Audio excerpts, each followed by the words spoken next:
Now we're going to do some activities together, but first you will practice touching pictures on the screen.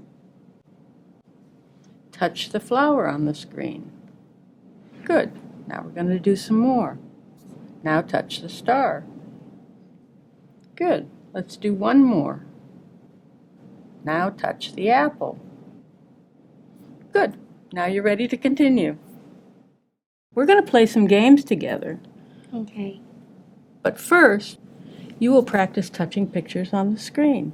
You ready? Yeah. Okay. Touch the flower on the screen. Good. Now we're going to do some more. Now touch the star. Good. Let's do one more. Now touch the apple.